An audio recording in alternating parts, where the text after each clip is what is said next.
Hi there. Welcome to Fireside Chat number 5 with Dr. Dorothy.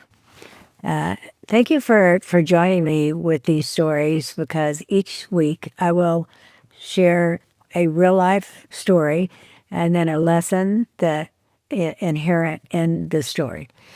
This one picks up where I left off. And as I told you, we had a wedding planned, everything was in place. I got my associate degree and had a change of heart. Frank didn't understand it.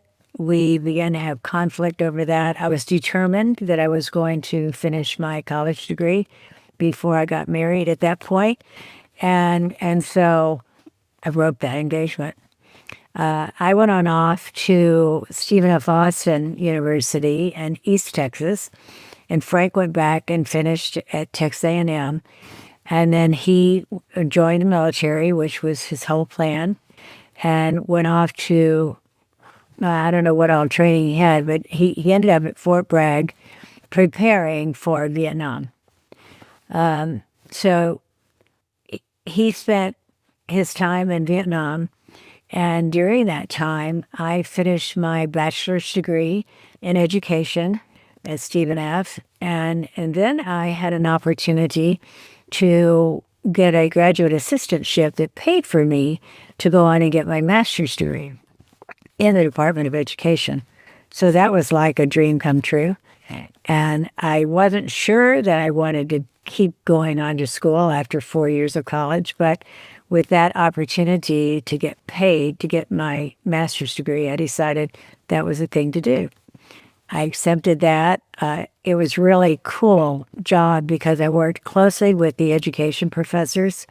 When they would travel for their work, I would teach their classes.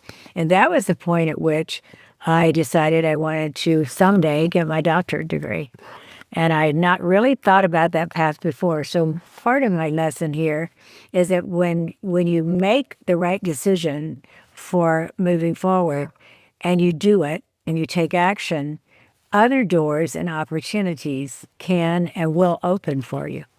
And that's what happened for me. So I went straight through and got my master's degree as well, 1 year after I had finished bachelor's degree. Well, during that time, Frank served, he went over to Vietnam. And during Vietnam, he went through some terrible, terrible situations over there. And it was somewhat in the news there. My mother called me and told me that Frank, was having some real problems, and she was writing a letter of support for him, and she thought I may want to do the same. Well, by this time, we'd both finished college. I'd gotten my master's degree. He'd gone for training and then over to Vietnam. And so 4 years had passed. 4 years. And, we'd been apart. And so this is why I call it a destiny story, is I wrote a letter of support for him.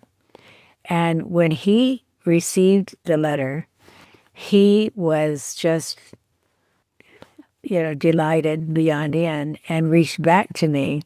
And that reconnected us. So it was like a destiny, a larger picture than we could see of us reconnecting while he was in Vietnam. And when he came back from Vietnam, and I saw him again after 4 long years, it was akin to magic. It was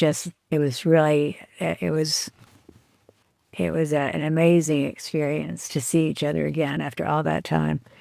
And at that point, I now had earned my master's.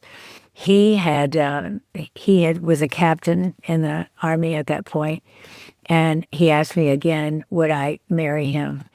And at that point, I agreed to do so. And he had saved that original ring, the family diamond. He had it in a safety deposit box. And he had no idea that we were going to end up back together, but he gave it back to me.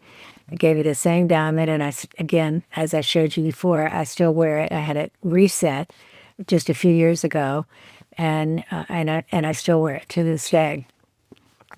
But I just want you to know that these really tough decisions, these great relationships can come on rocky roads, and you have to remain committed to the journey. You have to remain committed to each other and determined that you're going to come through on the other end. It was not an easy pathway. It was not easy for him in Vietnam. And yet he really grew from his experiences there. I grew from my experiences of going on and finishing my education. And then I was teaching school when he actually returned from that year in Vietnam. And then we began to plan what's next. So I will tell you the rest of the story, as Paul Harvey used to say, when we continue with Fireside Chat number 6. Salute.